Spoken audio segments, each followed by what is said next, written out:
l'une des choses les plus importantes que j'ai apprises auprès d'Amédée, c'est la générosité. Et j'en ai fait l'expérience tout d'abord en étant moi-même bénéficiaire de cette générosité. Quand je l'ai rencontré, j'étais dans une période difficile de ma vie et j'avais des difficultés notamment financières. Et l'une des premières choses qu'il a faites, c'est de m'aider de façon totalement spontanée, matériellement et financièrement. Et c'était la première fois que quelqu'un d'étranger à ma famille, quelqu'un que je ne connaissais pas, que je venais tout juste de rencontrer, faisait preuve d'une telle générosité avec autant de spontanéité. Et j'ai vraiment vu la dimension de l'amour et du cœur s'exprimer à travers cette attention et cette générosité.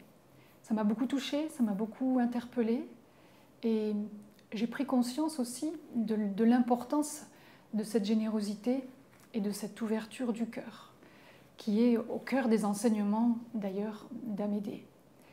Et c'est quelque chose que j'ai réalisé pas à pas par l'exemple et par des actions concrètes. La spiritualité pour moi, c'est quelque chose de concret. Ça doit se traduire par des changements de comportement, par des actions, par ce que l'on fait. Et c'est ainsi que j'ai découvert que cette générosité, contrairement à ce que je croyais, n'était pas réservée à quelques personnes. J'avais l'impression qu'il y avait des personnes qui avaient le cœur sur la main, qui étaient, comme on dit, qui étaient généreuses, et d'autres qui l'étaient moins. En réalité, ce que j'ai appris, c'est que nous sommes tous généreux. Notre âme est généreuse. Et au fond, en tant qu'être spirituel, nous avons cette générosité qui est un élan spontané. Mais pour que cet élan spontané se manifeste, il faut vraiment vivre cette ouverture du cœur et se défaire de cet égoïsme.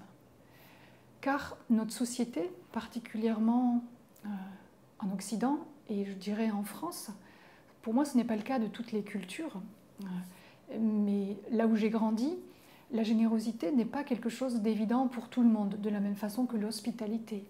Je sais qu'il y a certaines cultures où les gens ont gardé cela. Si on va au Maroc, l'hospitalité est quelque chose d'évident, de naturel. À Madagascar, en Afrique, dans de nombreux endroits du monde, en réalité, cette générosité et cette spontanéité, cette hospitalité est là. Mais pour la plupart d'entre nous, occidentaux, qui avons grandi dans une culture qui est centrée sur soi, sur l'égoïsme, sur se faire plaisir, sur penser avant tout à soi, on s'est coupé en fait de cette nature spirituelle et du cœur qui fait que l'on est au fond, que l'on est des êtres spirituels et dans cette dimension-là, on a cette générosité. Et donc, en apprenant à ouvrir ce cœur, en apprenant à donner, j'ai commencé à faire l'expérience de quelque chose d'absolument magique, c'est que plus on donne et plus la vie nous permet de donner. Et là aussi, c'était quelque chose qui a fait tomber une des croyances que j'avais, notamment qu'on ne peut donner que ce que l'on a, ou bien si l'on a peu de choses, on ne peut pas donner beaucoup, alors qu'en réalité, c'est totalement faux.